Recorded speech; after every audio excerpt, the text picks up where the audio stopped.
I write this now, perhaps far past when I should have, but here we are.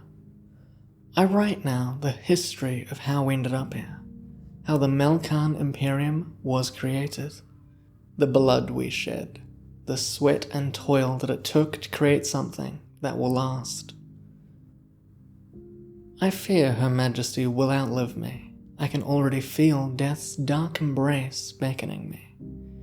It feels so long ago. That age where we were conquerors and heroes. Each day loomed with the possibility of being our last. Every stolen moment of happiness or love, an utter joy, fraught with the knowledge that we may not wake to enjoy such luxuries again. I will tell the story of how Livia Malcarn rose to power, how she tore down the failures and corrupt government of the old and built anew. Such a task had consequences and ramifications, and yet I have come to accept my role in this tragedy. The death of a nation is never quiet, never without tears or blood. And yet, it was necessary. What I did was necessary. I hope, at least. I sit here, alone, tired, and perhaps afraid to be doing this. I always loved writing my thoughts down as a child. It was always an escape, a beautiful part of the universe that was all for me and for me alone. This I get to enjoy, but with the purpose of others learning from our mistakes. The errors we made lost us lives, people, sometimes entire planets. We are not without faults or flaws, and anyone believing we are must reconsider themselves. This is necessary, for when others write of these events, when others speak of our conquests and our success, they will forget the pain we caused, the bitter nights we lived through as we grabbed success by the throat. They will tell a different story than the one I tell now. To them, it will be clean. It will be sanitized, so that we look like conquering gods, and our enemies look like the floundering imbeciles that never had a hope in victory. Yet, that will not be a true retelling. That story of epic conquests and never-ending victories is not the truth. I will tell the truth, to the best of my abilities. I will remind this universe what it is like to lose, because we did, time and time again. We were victorious, in time, but it took 17 years of conflict for us to finally succeed. It took me breaking my vows and betraying friends I loved and cared for.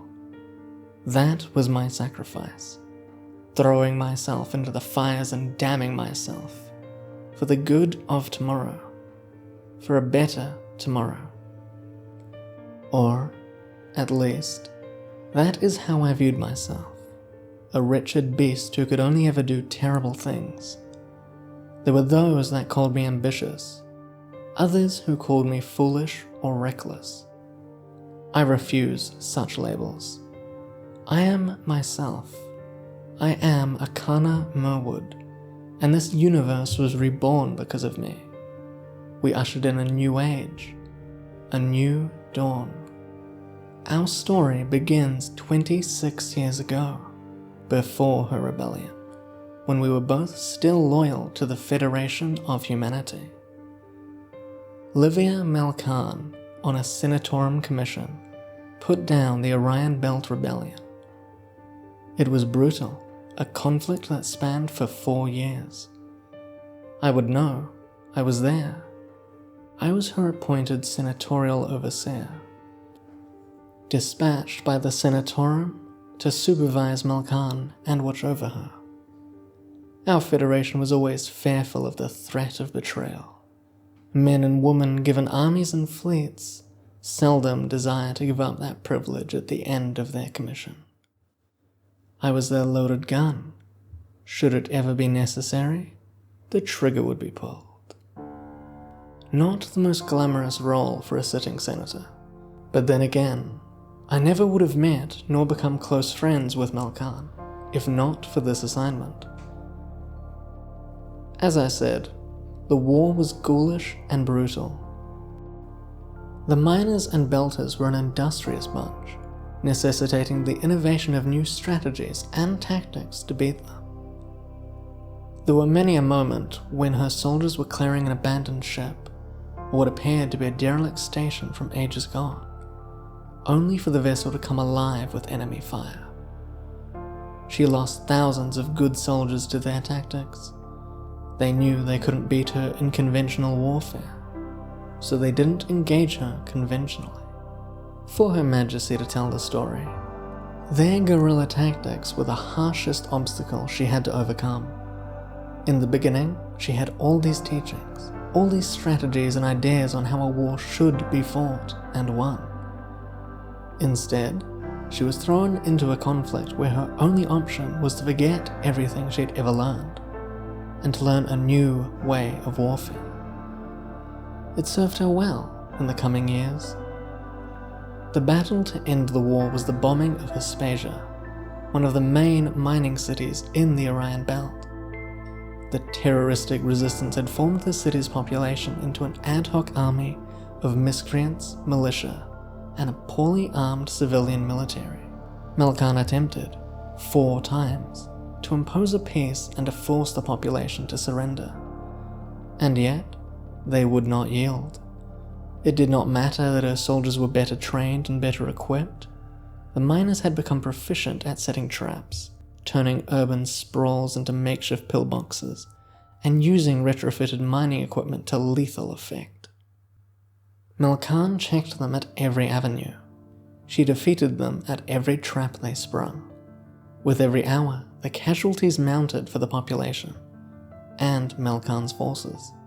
When the projected casualties for the population reached 1 million, she pulled her soldiers back.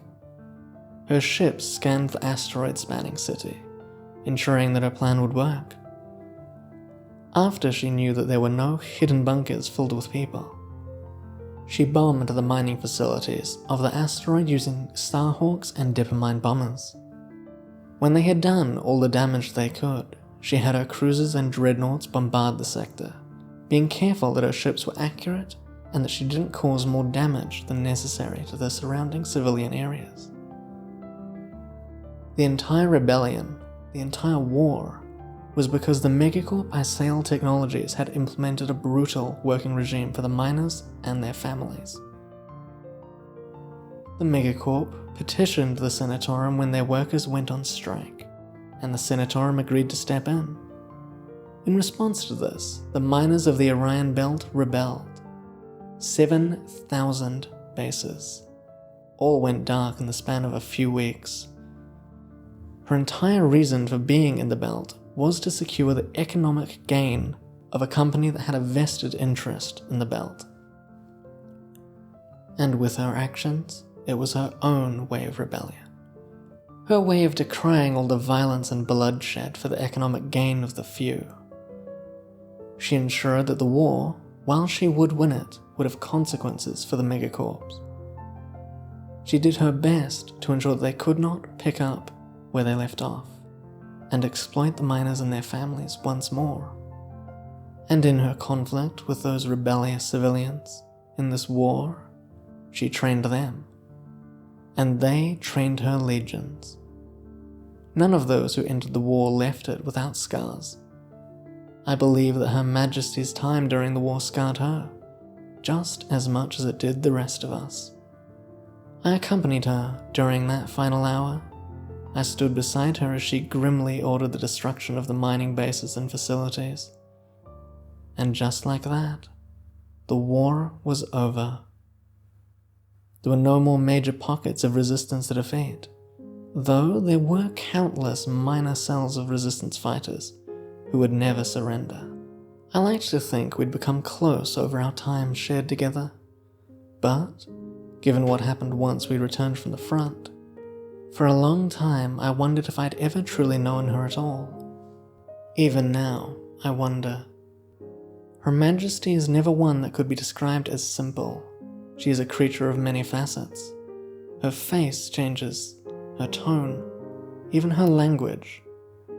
Everything about her is crafted for her to be someone you can trust, someone you can confide in, someone you can believe in.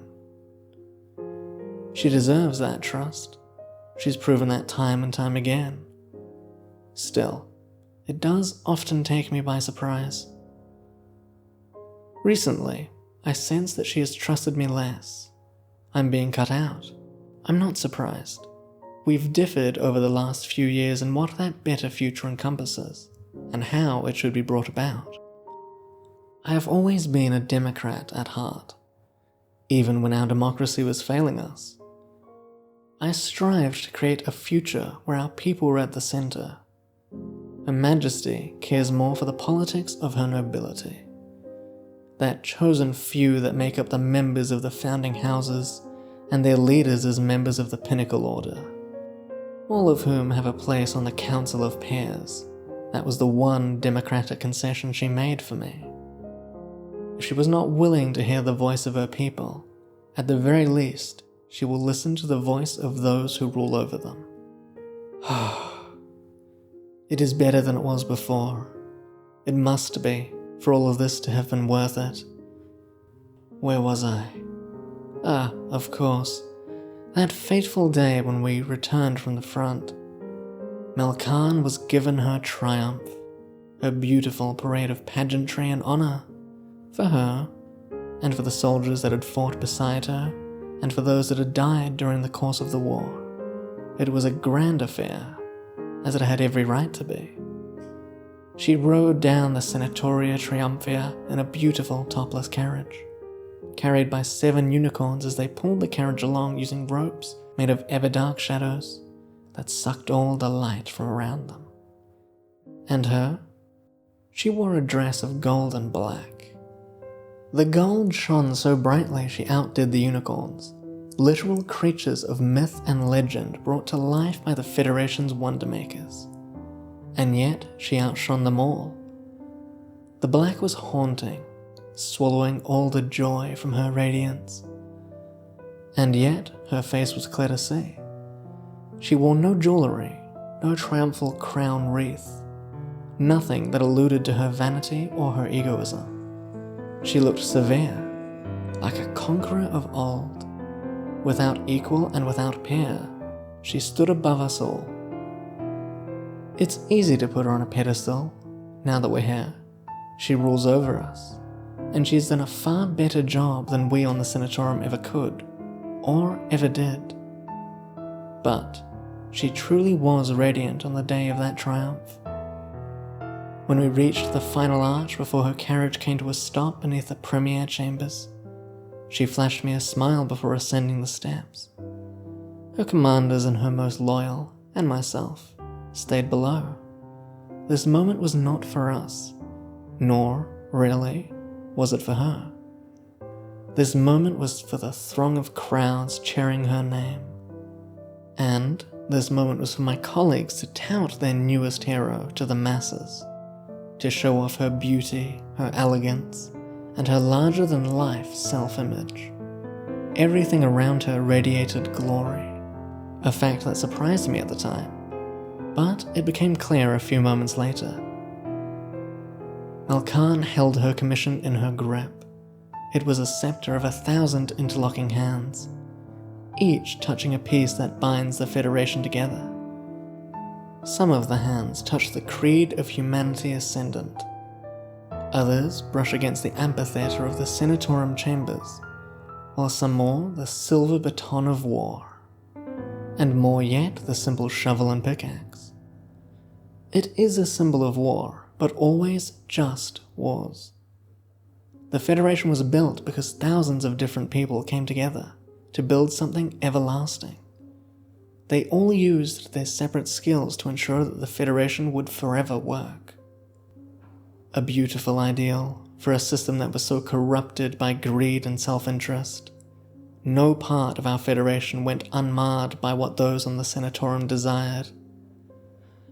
And what they desired they usually received, thanks to the lobbying and interest of various megacorps that wished to stay in power and to continue making an obscene profit off the work of the common persons of our Federation.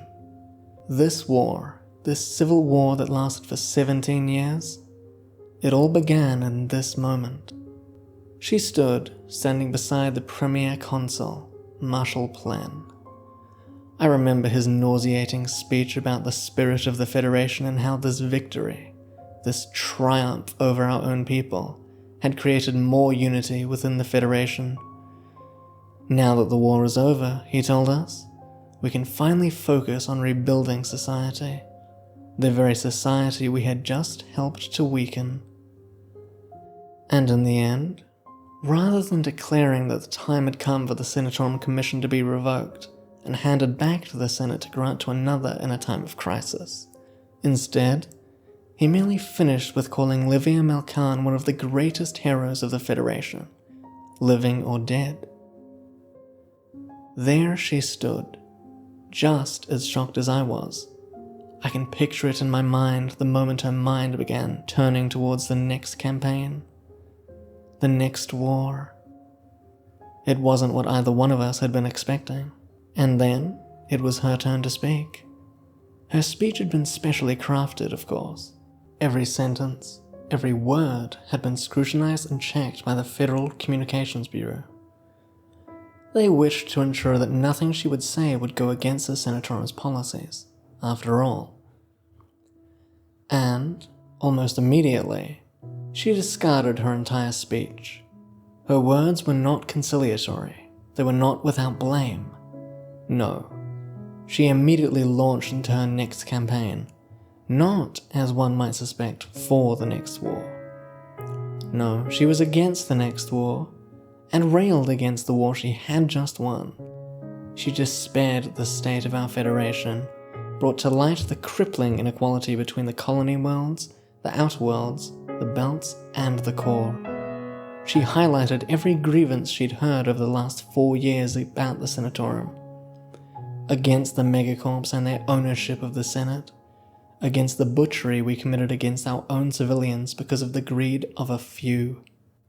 And that crowd that had cheered so fiercely for her just minutes ago, now they screamed, not in jubilation, but the spine-curling scream of a crowd hungry for blood and for truth. The shrill call of a people beset by injustices at every corner. The roar of a nation that has been rotting and dying for generations, as those in charge of her care have treated her with nothing but neglect and abject disdain. Her speech to the crowd, to all within the Federation who watched, would be remembered as inconsequential in comparison to the events that came after. But I remember. I remember the thrill in my veins as she spoke out against the Senatorum, as she protested what we all knew. The corruption has gone on for far too long and our people are being grievously harmed by it. That thrill never quite left. And that day my mind began to wonder, could we build something better? We were quickly escorted away when the crowd appeared to become too unruly, and the senatorial wardens moved in to disperse the masses that had come to sing us praises. Plen had already disappeared. I didn't know where we were heading, but we began our journey by being chastised for our speech and blindsiding the Premier Consul. And yet, Malcarn did not respond. She merely had a gleeful look of satisfaction on her face, unwilling to be deterred or intimidated by the desires of bureaucracy. Such things were beneath her now. She had come to the same conclusion I had. Given that the Senatorum had not revoked her commission, she was still needed. She was the most competent commander that the Federation had, and something had happened that had meant the Senate would need her, and soon. Looking back, given what we were told, Malcarn's speech must have made Plen shit himself. There he was, crafting and manipulating situations to suit his needs, and she had come through his carefully laid plans with a sledgehammer. Much to his chagrin, she did it with a smile. We were ferried through old wooden hallways that smelled of dust and oak, floors that were tiled to resemble old mosaics. The history of our entire Federation laid bare at our feet, from its beginning to today. Already the sculptors were working on Malcarn's victory. From what I could see, they were painting 2 pieces. One with her braving gunfire in battle as she led her soldiers, and another of her riding down the triumphal avenue to the Senatorum Triumphia. Given that I wasn't depicted in either of those paintings, I could presume that Plen was displeased with my work. I do not remember being afraid. He was not a man that intimidated, either by word or deed. He was not a man that you looked at and you saw his destiny fall before him as he makes a legacy worthy of song. No. He is the man desperately clinging to the idea that he too can be one of the greats. A man so convinced of his own glory and righteousness that he believes his legacy will be one of greatness merely for his existing. If only he knew, his legacy would be that of a footnote. My own vile deeds superseded the man. We were whisked through the ornate and beautiful corridors, each speaking volumes of history through art. Buried deep within the inner sanctum of the Senatorum, I know there is a library spanning at least 10 stories, buried deep underground. But up here, there isn't a book in sight. Only the beauty of history long past, forever immortalized in the walls of the Senatorum building. I suppose it was intended to remind every senator that their purpose here was ensuring that our history continued onwards, seeing the greats like Augustine Clovis and Meredith Plen and Andrew Folkston, the titans of past ages that changed the face of history. Each of them worked tirelessly to improve the lot of the common man and woman within the Federation. Each and every one of them has been immortalized for their deeds, both great and small. And now, Marshal Plen waits for us. I wonder, when he sees the artwork depicting his great-great-grandmother, when he looked at her giving alms to the poor and the artwork of her great speech of the necessities of life, when she moved to make shelter a basic and indispensable human right for those within the Federation, did he wonder if he matched up? Did he already believe that he had done more? His service to the megacorps of the Federation was well known, and he had done little other than line his own pocket. Whatever the intent for the grandiose art, they appeared to have no impact on our current Premier's deeds. We reached a glass elevator, and then we were hustled inside. Livia looked at me, eyebrow cocked, a small smile tugging at her face. We both predicted the wrath of Plen would be laid at our feet today. However, as I said, he was not a man that intimidated. When I entered his office with Livia at my side, we knew what was coming.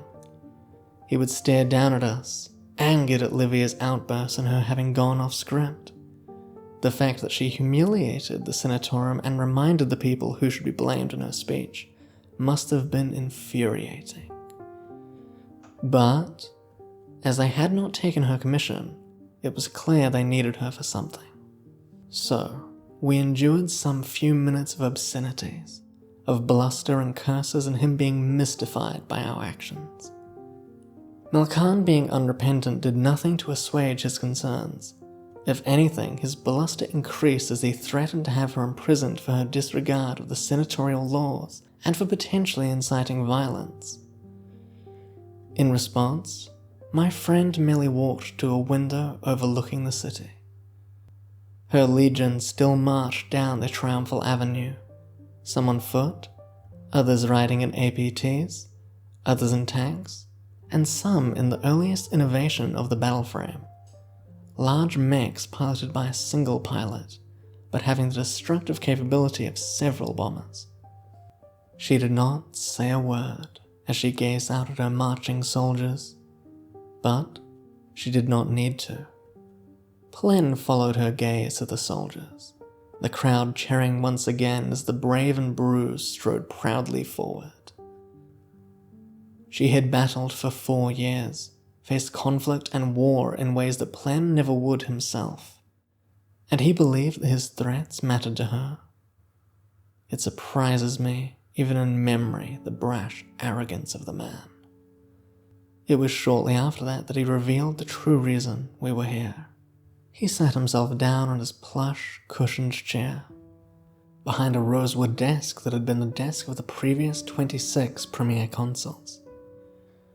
Thinking back, that desk alone had a legacy for the ages. How many sleepless nights had been spent behind that desk, desperately trying to put out fires? Or times when the Premier Consul had made the harsh choice that no one else could. Too many, I feel, especially in recent history.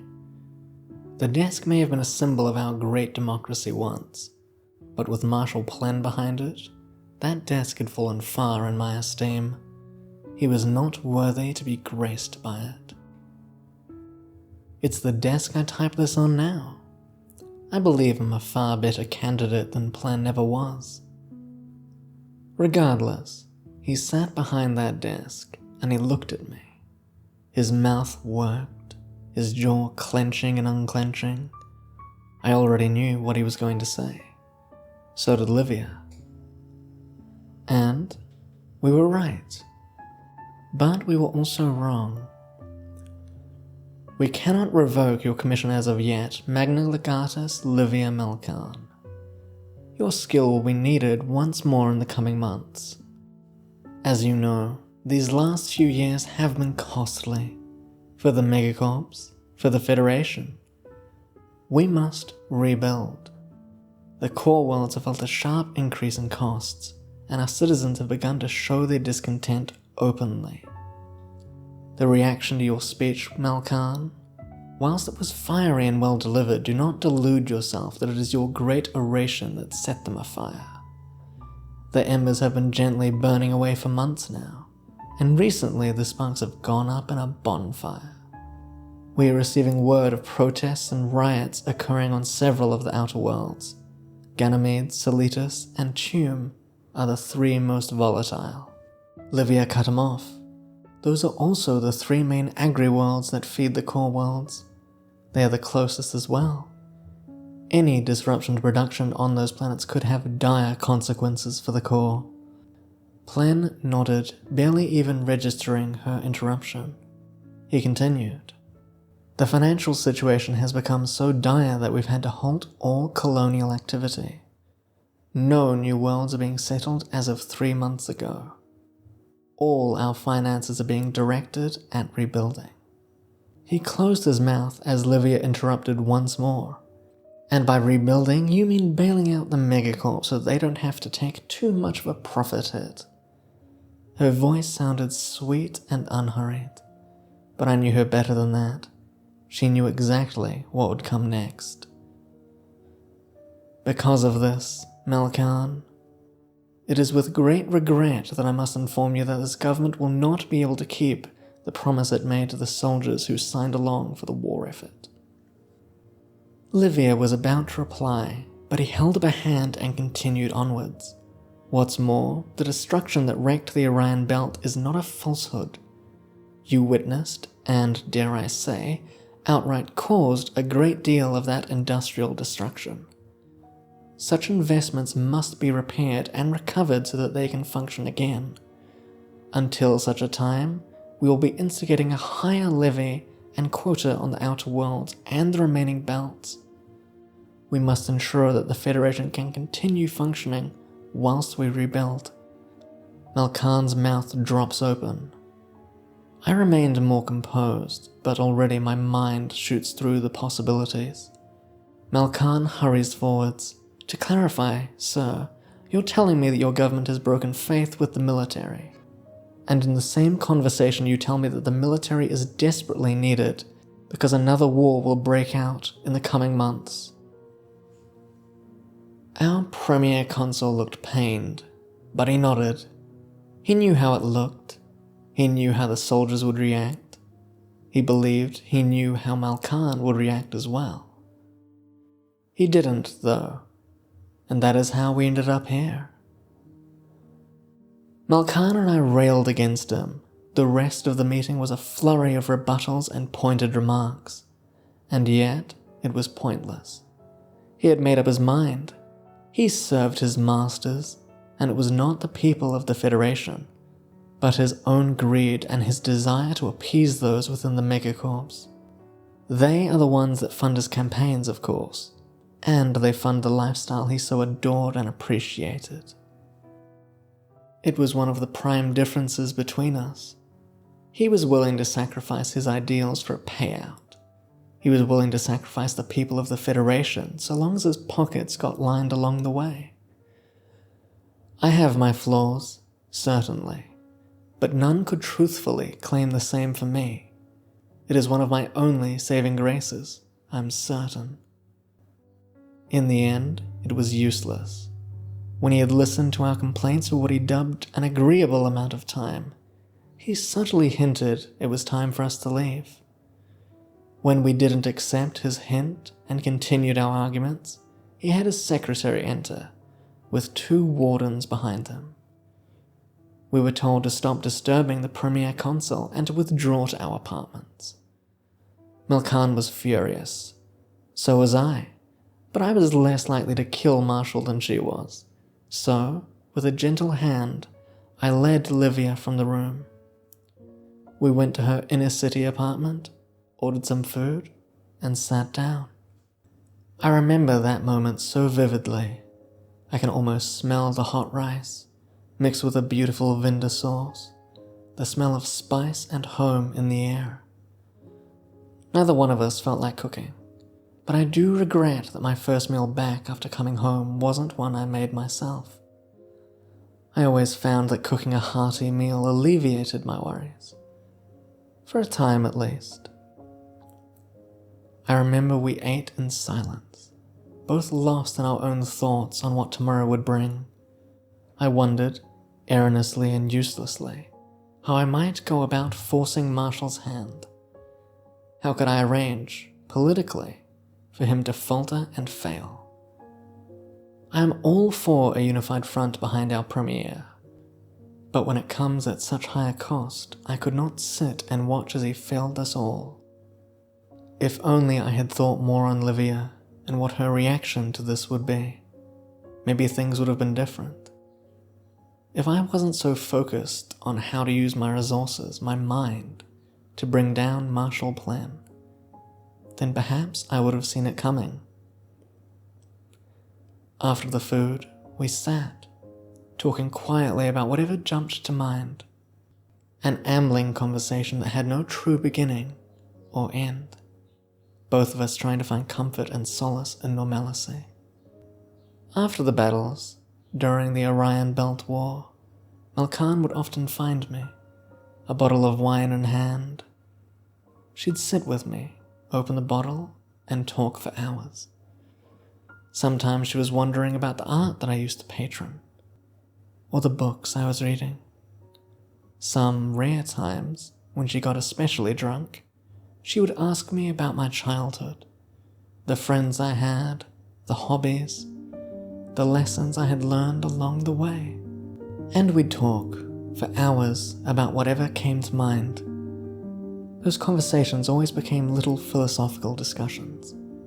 I'd say something utilitarian, and she'd hit back with a zealous love of virtue ethics.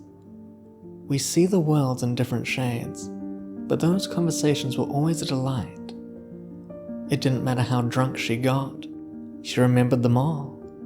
She made a point of recounting some of my arguments over the following few days, always eager to prove that drink is no inhibitor for her sharp mind. And then it was not just us. We were joined by Commissar Commander Hellas of the 14th Expeditionary Fleet, a close confidant and friend of Malcarn's. I was surprised when the doors opened to reveal her, but I was even more shocked to see her wearing anything other than military fatigues. To say that Commissar Hellas and I hold opposing views on the values one should hold would be an understatement. In my personal view, she's a vindictive and malicious cow who spent far too much of her time pining after a woman she could never get. Malcarn's ambitions were higher, of course. Despite my misgivings regarding Hellas, she was quick-witted and excellent at her profession. She could kill me in a few moments, I'm quite certain. Especially now. Had she not come that night, had Livia not felt the need to invite her, I believe the universe would be a different place. If I had had the time, if I had had the peace, I'm certain I could have changed the history of the universe in a single night. After all, Hellas did just that.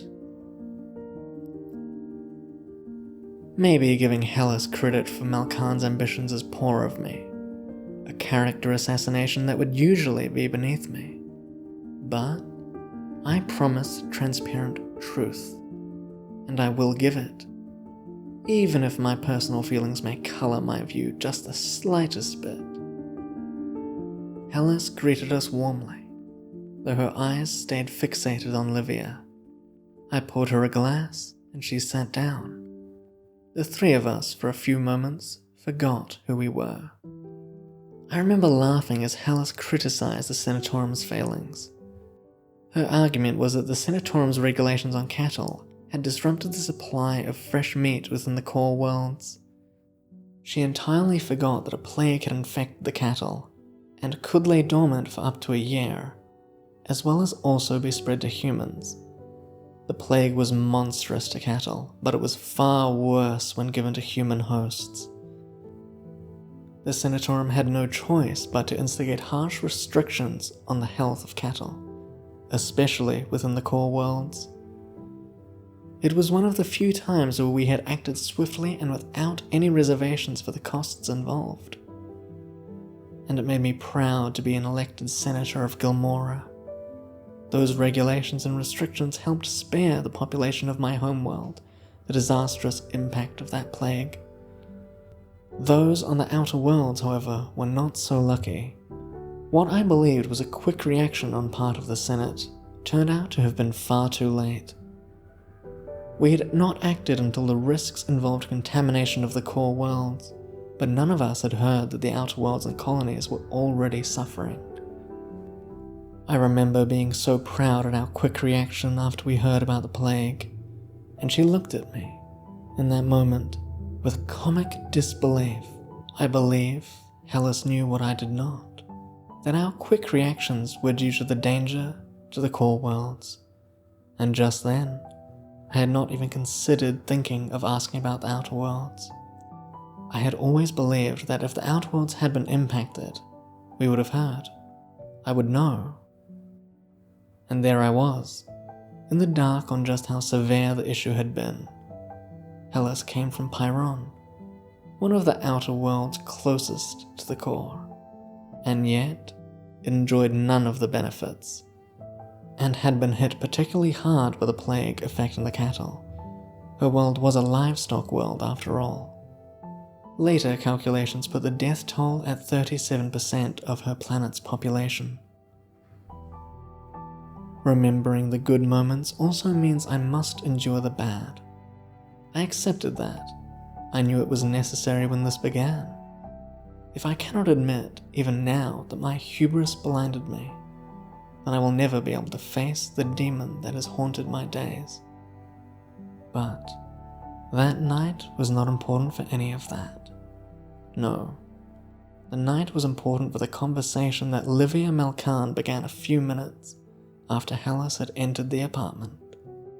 We were drinking, we'd made polite pleasantries, and Hellas had been served. Thinking back, it was subtle, the change in the air. She turned to me, looking at me with hazel eyes. A tired, almost lazy expression touched her face. And she asked me a simple question. What is your analysis of the day's events? It threw me off at first.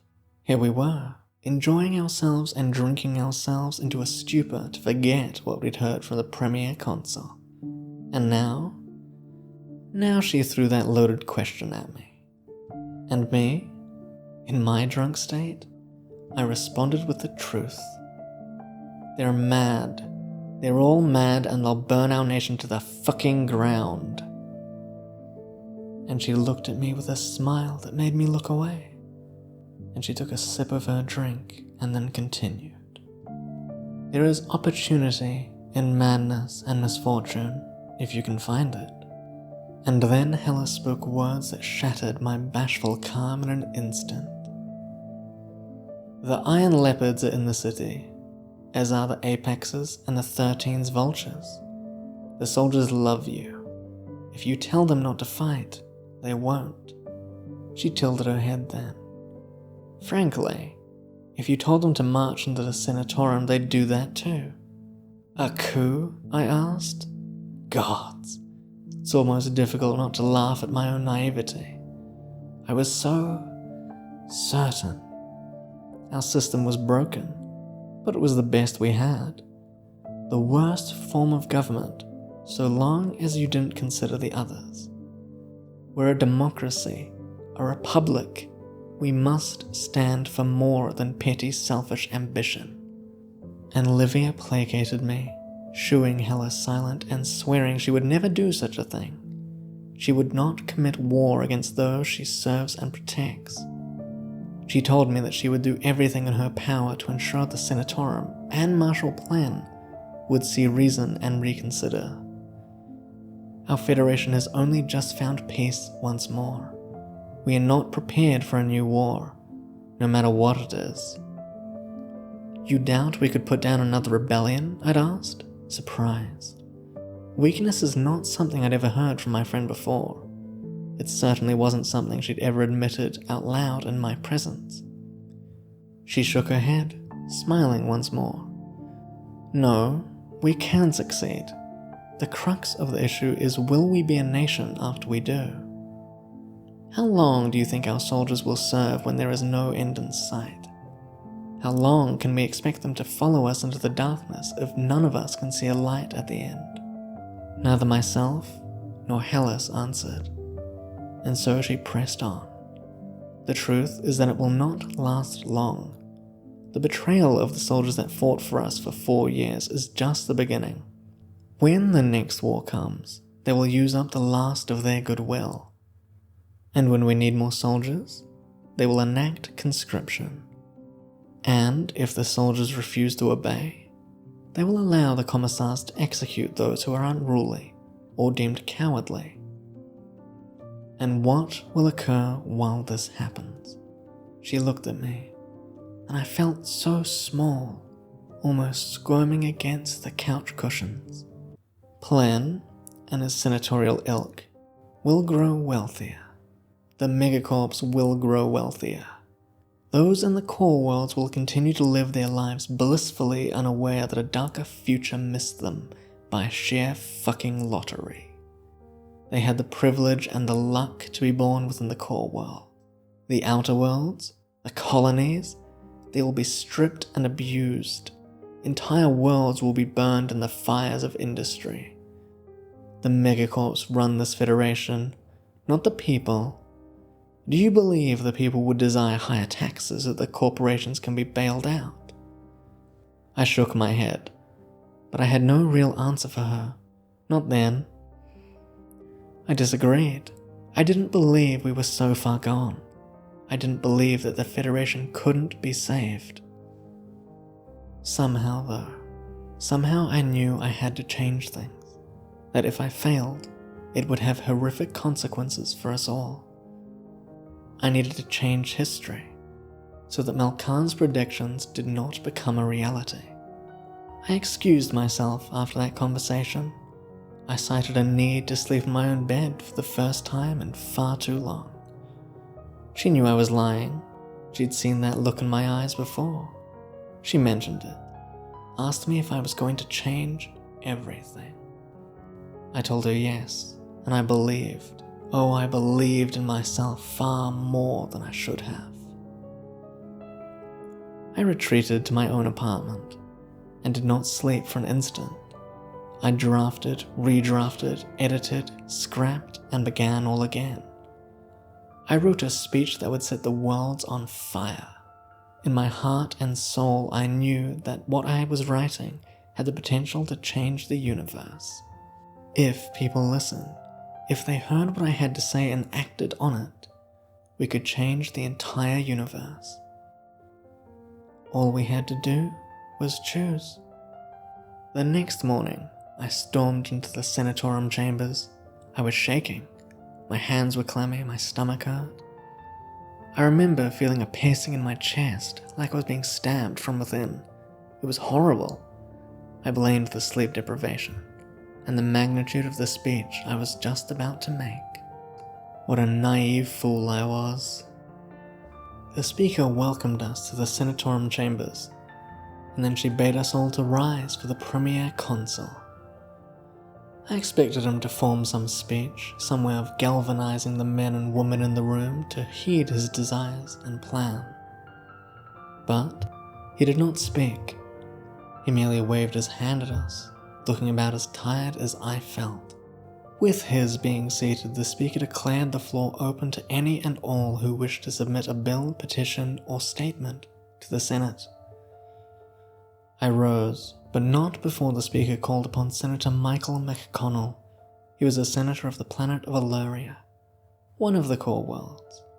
He represented the interests of the citizens of Illyria, of which more than 75% of his constituents work for one of two megacorps that constantly clash for dominance over the rich trade hubs and asteroid mining operations that are within the planet's influence. And it became so clear to me in that moment. Of course, Plen would not put forth his own plan. The onus and the success or failure would be on him. If the nation cried out in anger in response, he could truthfully say that he did not submit the proposal. He merely signed the bill once the Senate had voted to accept. A man such as Marshal Plen would never risk himself, his career, the luxuries that he has become so attached to and fond of. The senator of Illyria gave a rousing speech on the need for economic recovery to secure the future of the Federation, and he lobbied for heftier taxes to be passed on to the outer world and the colonies.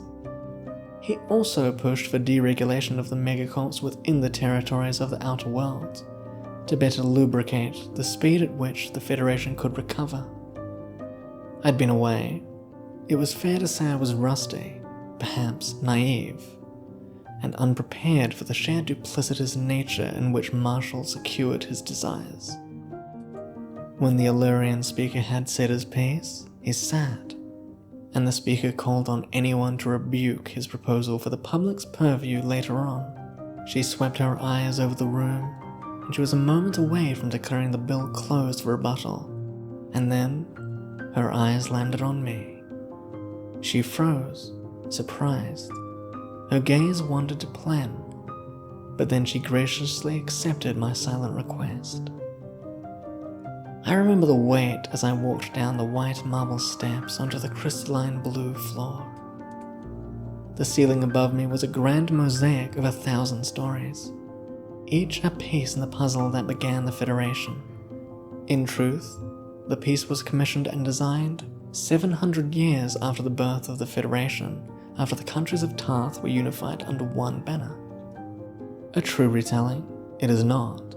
But I remember staring up at that marvelous piece of art, and I wondered, someday, would they make art of this moment? Would I matter? I firmly believed that I did, and that they would.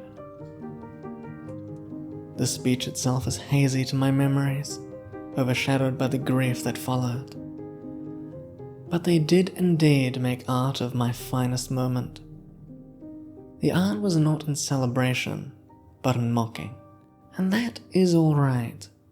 I'm older now, with thicker skin, and far more wrinkles than on the day I bled my heart out in front of a few thousand senators, all of whom had either been swayed by McConnell's speech, or had been bribed off to ensure an easy victory for Plen. I implored the senators to do as our ancestors had, to put aside our petty ambitions, our grievances, and our failings. This was a time to come together. This was a time when the Federation needed unity and compassion. We needed to rebuild, and we needed a better tactic. I proposed a different path for our economic recovery.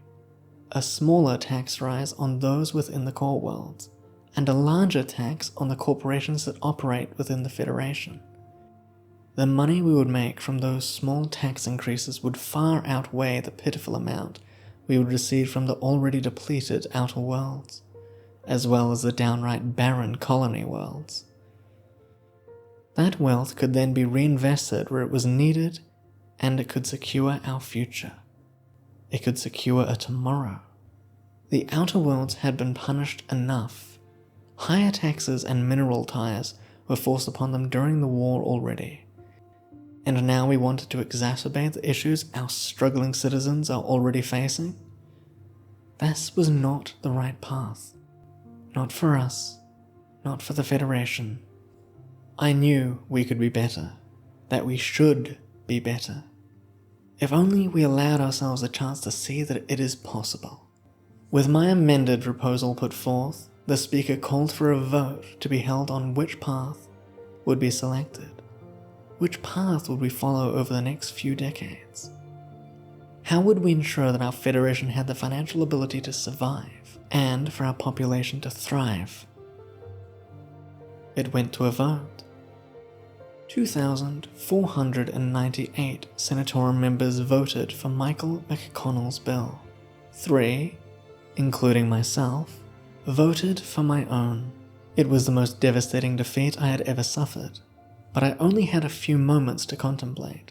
The speaker put forth the resolution to pass the bill into law, where it would then be accepted by the Premier Consul. Looking back, it is a poor distribution of power. The Premier Consul could vote, as could we all. And if the vote was not something they agreed with, they had the power to veto the bill and force the Senatorium to present a new one. There were limits, of course. A bill could only be vetoed if less than 90% of the Senatorium members had signed in favor of the bill being passed into law. Even so, it gave the Consul a vast magnitude of power when it came to the formation and implementation of laws. I was barely listening as everyone voted. I just stared down at the electronic board in front of me. Even now, I can hear the slight electronic buzz it emitted, daring me to vote my conscience, even though it was obviously useless. And it was here, in this moment, that I began to believe that Livia Malcarn had been correct. Perhaps, at this point, we were beyond saving. It didn't matter the words I used. They didn't care about the people as a whole. They cared about themselves and their own interests.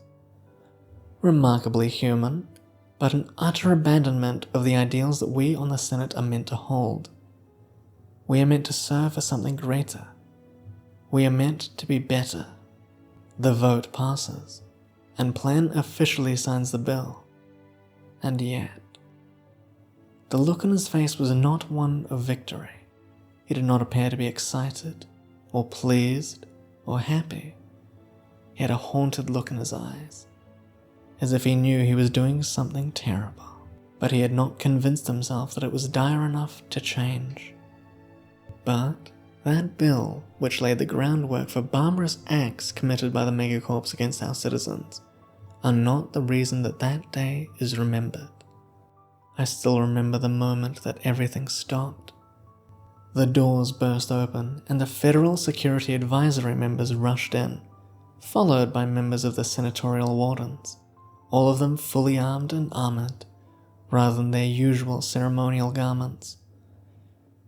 In the span of a minute, each senator was escorted out of the chamber as we rushed through a series of secret passageways until we came to a spacious bunker.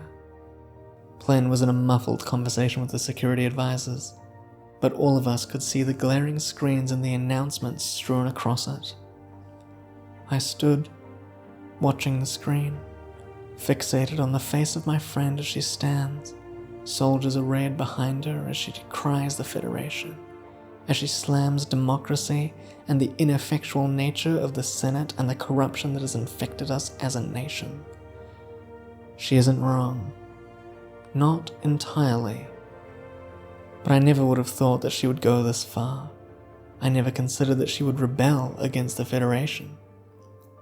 Because that's what this is. This is not some pointed speech aimed at those she considers leeches on society.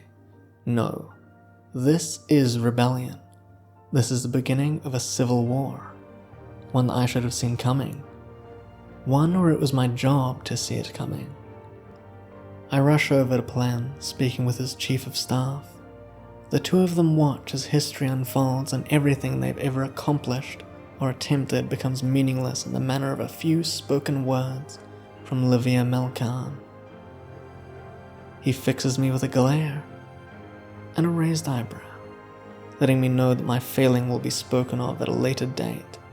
For now we have something far more pressing to sort, and that is stopping the Federation from diving into civil war. I'm her friend, I told him.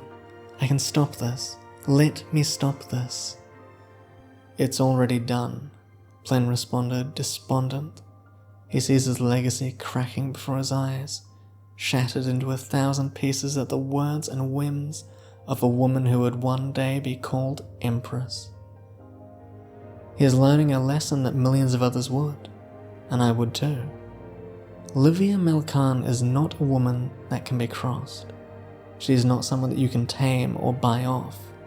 She has goals, aspirations, and those aspirations don't include being the lapdog to some corrupt bureaucrat. I rushed through the corridors, exhausted, confused. I felt betrayed, angry, scared too. All that time together and I never saw this coming? The conversations we'd had just the day before, I wondered, if my answer had been different, would I be on the moon of urine with her? Would I be standing beside her as she declared war on all the worlds and all my ideals? Or would she have killed me, as she certainly killed others for this to come about? I was rushed onto the docking platform, the wardens covering me, worried for the safety of the senators being sent up to meet Malcarn. What if she takes the plunge? What if she kills us? We'll only be escorted to the edge of the atmosphere, and after that, our survival depended upon the largesse of a woman I realized I never truly knew. I was joined by Senators Ambrose Riven and Geoffrey Lang. They were two of the more reputable senators within our midst, and I guess it was theorized that Malcarn would have more respect for men and women that weren't, knowingly at least, taking large bribes from the megacorps. Entertainingly, I found out later that the megacorps of Rivendell Technologies had lobbied for a representative of theirs to be sent along with the delegation.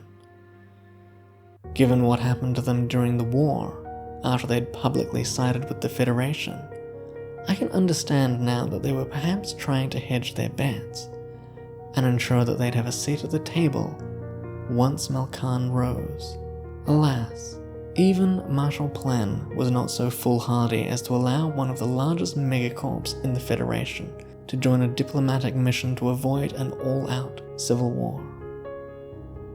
So, we went alone, unaccompanied, no wardens to guard us upon the moon of Urim. Urim is one of the heavy defense platform moons. Theoretically, they're meant to be used to disintegrate large capital ship formations. But those weapons could be turned on the planet of Tarth itself, if Malcarn so desired. It was our goal, our job, to ensure that that didn't happen. Our mission was to avoid a civil war, but failing that, it was to do everything within our power to ensure that the capital planet of Tarth did not get bombarded by the Urim defense platforms. Those weapons would have enough power to obliterate entire continents. The loss of life, should they be used against the people of Tarth, would be incomprehensible. 23 billion souls live on the Ecumenopolis of Tarth. If we failed, they'd all be killed, and the Federation would die with them. Even now, I don't know the details of what occurred on Urim. Livia has never revealed the secret conversation she had buried on that moon. But I do know the consequences. We'd been in the air for 13 minutes, and in another 2, we'd breached the atmosphere. I was staring out at that moon, fidgeting. My fingers wouldn't sit still. Ambrose kept tapping his leg. Jeff kept trying to muffle his sighs of exasperation and fear. None of us were prepared for this. None of us knew whether we'd be able to return to our families, our friends, those we loved. I don't know if any of them envisioned a tomorrow, but I can guarantee that none of us expected the outcome we received. 47 seconds from breaching orbit, lights flashed above us as the first Battle of Tarth began, when Livia Malcarn ordered the remnants of her fleet to open fire on the Tarthian home guard. The civil war that would destroy worlds and a planet-spanning federation of humanity had begun. Thank you so much for watching. I hope you enjoyed the video. If you did, please do like and subscribe. It's an honor and a privilege to get to share my stories with you all. Thank you very much. Have a good night.